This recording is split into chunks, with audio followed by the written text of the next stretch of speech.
there for a pass on pit lane, so a penalty to the 54 car. That's going to hurt them, but they got a long way to go. Can't pass other cars on pit lane, that's for sure. Behind the pace car, Jörg Bergmeister on board with him right now under full force yellow at Mazda Raceway Laguna Seca. Probably won't be the last one we see today. Stay with us.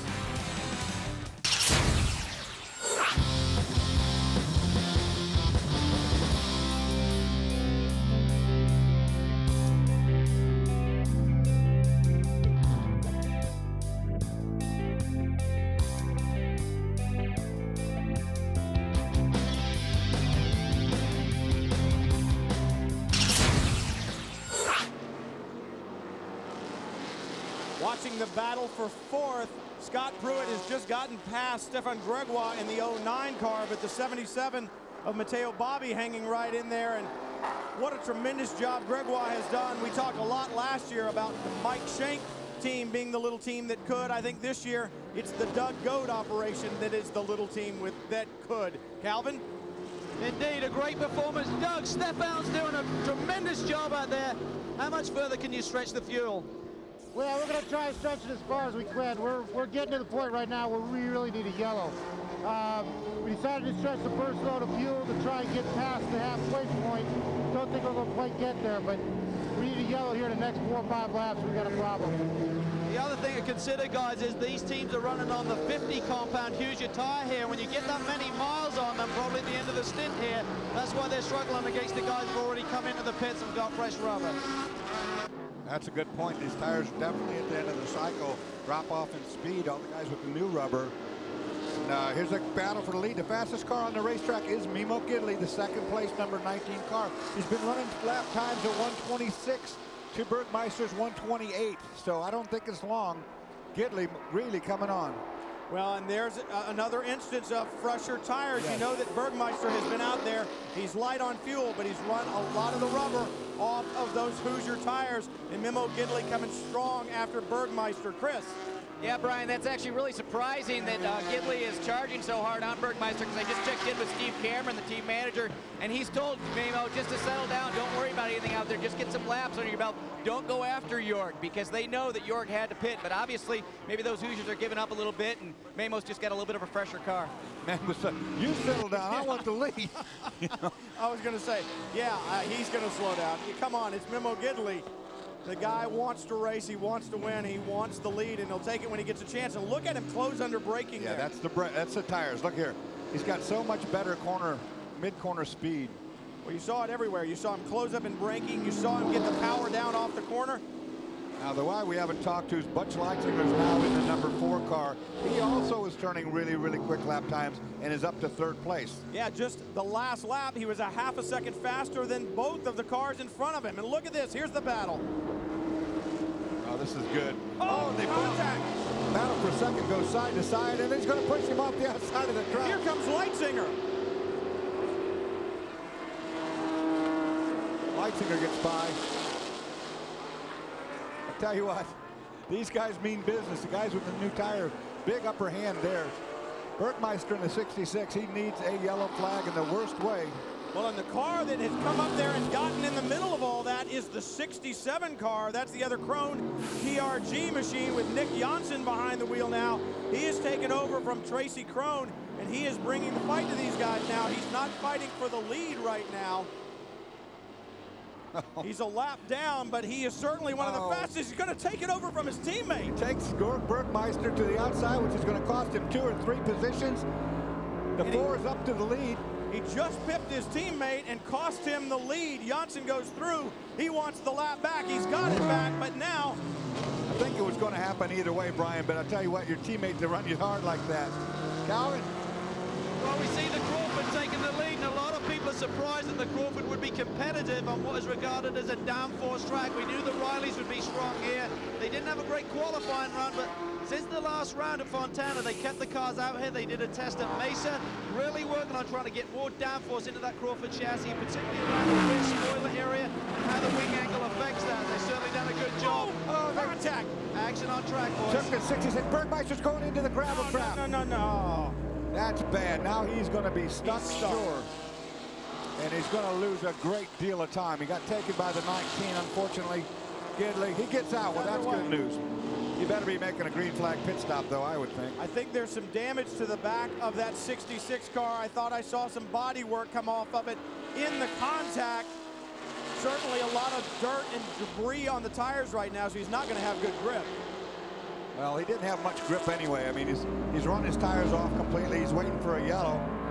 Look at the onboard there. You see the cars coming by.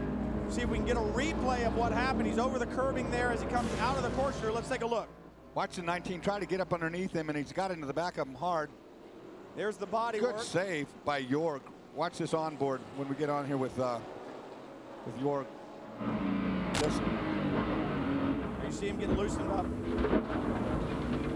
Darn good job of not spinning the car around, I'll tell you that, and getting out of that trap. Jorg had to go past the slower car there, but we understand the 19 is going to get a drive-through penalty for the contact with the 66 car. The 66 is in. Calvin. The car is in. I don't see any damage on the front end, Brian. I'm going to whip around to the back end. Max Pappas is going to take over from Jorg here, and he's had success here at this racetrack. In fact, there is damage over on the left corner. The overhang behind the wheel is gone. I'm not sure how much that will affect the downforce. Bigger problem looking at the back end of the car is that the exhaust pipes have really been crimped, and that could really affect the back pressure on this Pontiac rotor and cost Max some horsepower. So he's won here in Champ Car Racing before. Max Pappas, the co-champion from 2004, waiting to do his stuff, Brian. Well, the officials really stepping up their game. They're doing what they said they would do. They're not going to stand for the rough driving that we've seen in the past. 19, Memo Gidley, is going to get to visit pit lane for the contact that he had with the 66 car. Probably wasn't intentional, but he'll have to come to pit lane, and we'll come back to Laguna Seca right after this.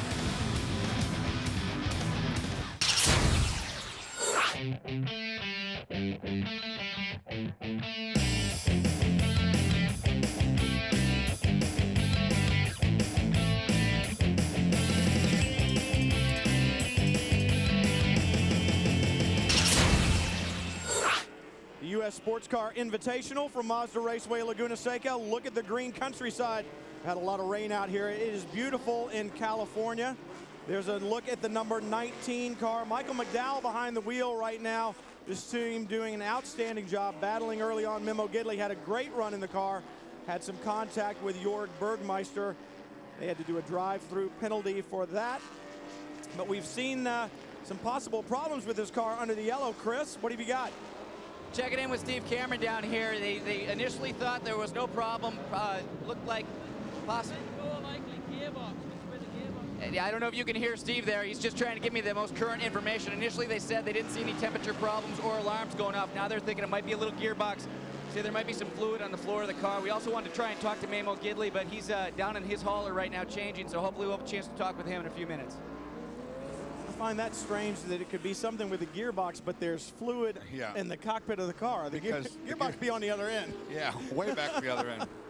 So if you got fluid on the floorboard or inside the floorboard, it's usually brake fluid.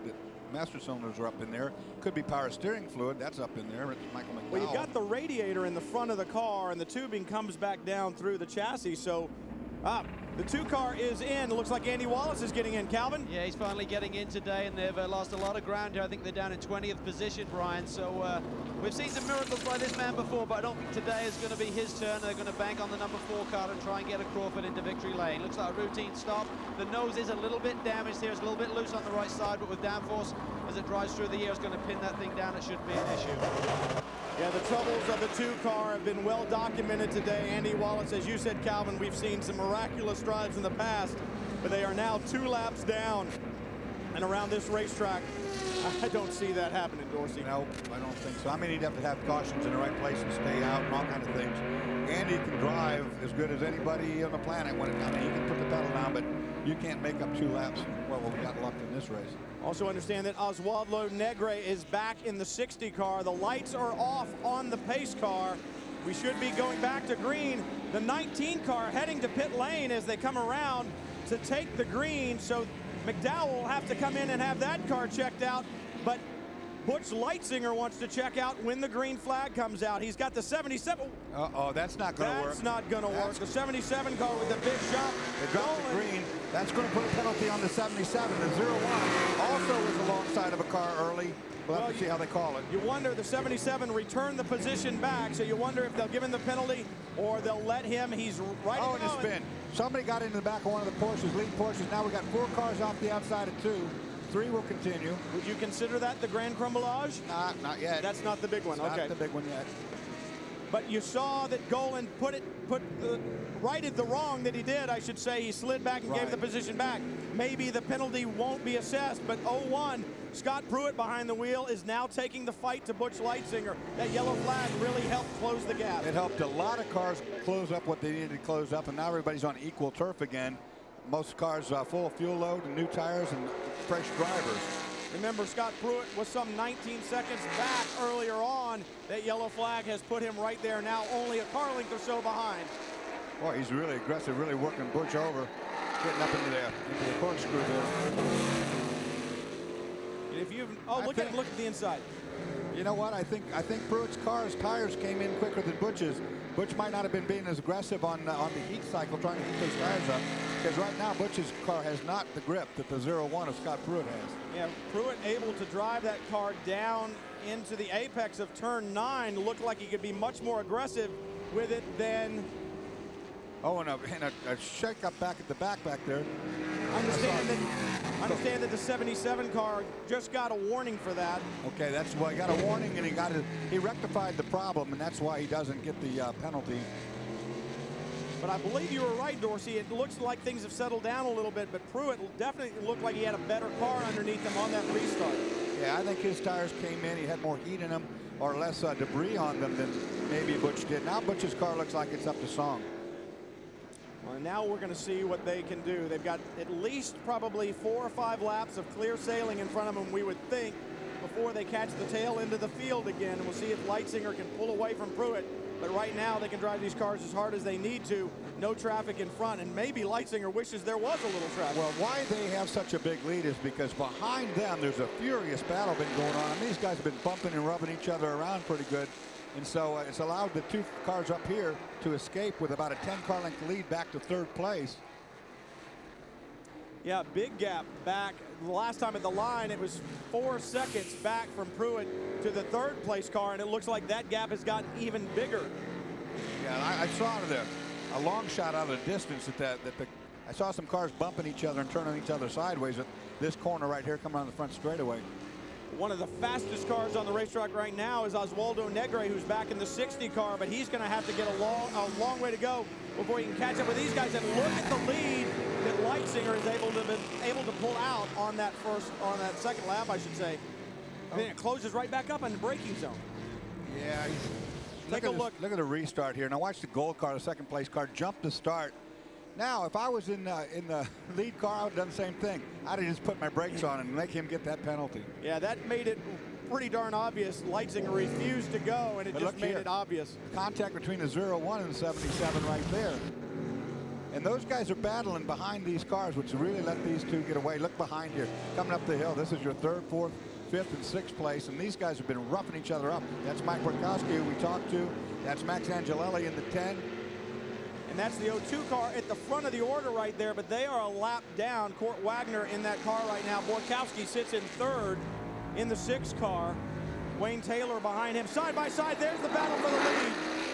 A little smoke out of Leitzinger's car there. I think it's probably just a little bit of brake lock up. That's the pass for the lead. Pruitt now at the 0-1 in a place we're so familiar for it to be running. Well, we just said it looked like the 01 a little better in braking than the 4 car. It looked like the 4 car seemed to be a little bit better through the high-speed portions of the racetrack.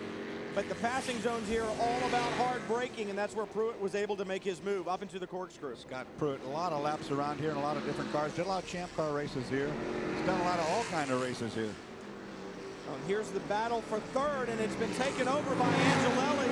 Borkowski shuffled back to 4th, and back up front, Leitzinger not going to give up easily. Now, Butch isn't going to lay down on this thing by any means.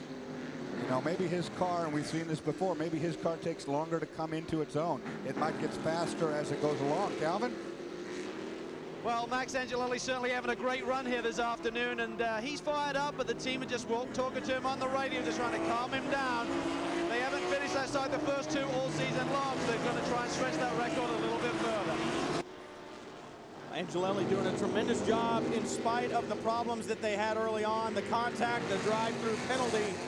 Doing well to have that car in third. He's going to have to work his way past the 02 car with Court Wagner behind the wheel, who's running very good lap times right now, actually quicker than Angelelli, so it's going to be hard to get past him, but he's going to need to if he wants to catch up with this battle up front. Pruitt pulling away from Leitzinger slightly. It won't be, oh, look at this moisture on this windscreen here. Somebody's leaking fluid.